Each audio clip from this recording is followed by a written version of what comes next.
Another fascinating word and concept, and you write, in haiku poetry, we often encounter the quiet yet stirring presence of wabi-sabi.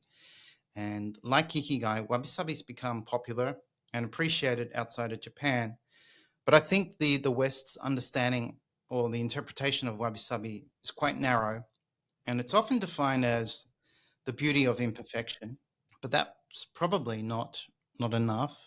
It is part of it, but it's not the whole idea of wabi-sabi. Just like ikigai, you said it before. It's not you chase and get it. Like it's more of you feel it and cherish the emotion around it. And wabi-sabi is very similar way because of imperfection and fleeting moment. You naturally have this moment of reflection, like you stop the pause, and that's the moment you wear kind of wabi-sabi lens to see something beyond.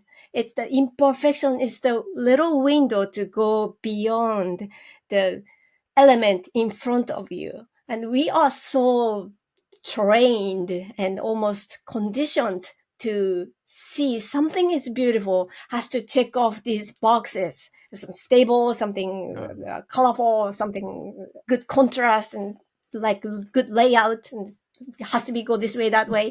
But wabi-sabi frees us to the imperfection frees us to feel the sense of something behind it, something around it. It's more, we are in this digital era, we are just craving for the immediate answer, yes or no, black and white, 0, 1. We have to go check and go next thing.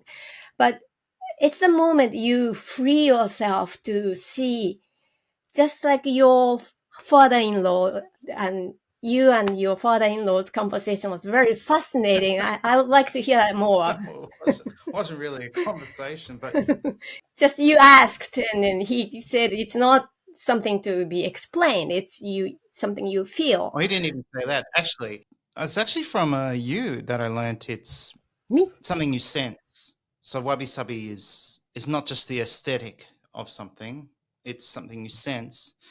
But yeah, from my father-in-law, who's a potter, he makes traditional tea ceremony cups, shinoyaki. He actually introduced me to the word, and it was kind of strange because he wanted to make traditional Japanese pottery in a mountain kill. And so it's not a long story, but he purchased land and he, hand built a kiln, and it was sort of a passion project. And it was very difficult because the first 2 firings failed and they lost hundreds of pieces of pottery.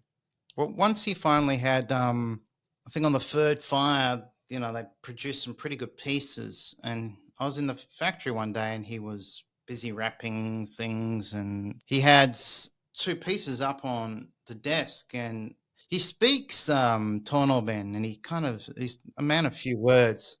But I think he was like, he said something like "dochi ureru tomo" or something like, which one do you think would sell for more or something? And one had that perfect kind of catalog look. It was symmetrical, lovely looking. And then the other one was kind of off and wonky.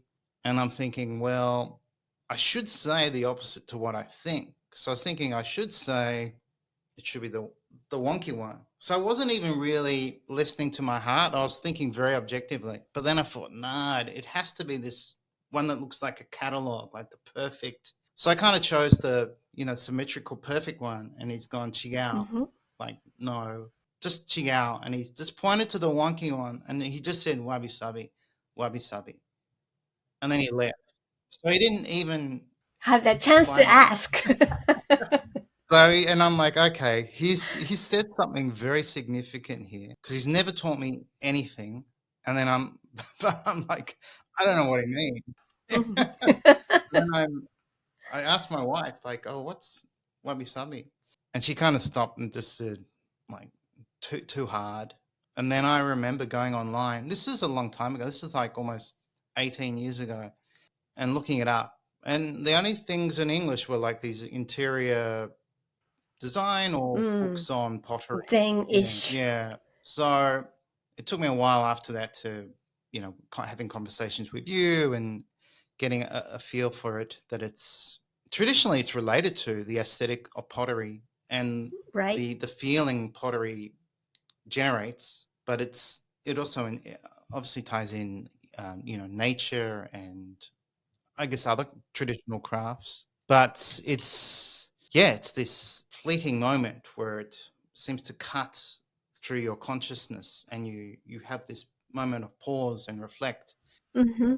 and it's sort of just you and the world connected for a moment, or you and this reflection on nature or beauty. So it's almost like a little epiphany when you have this sense of wabi-sabi. Yeah, you're kind of lost in it for a moment.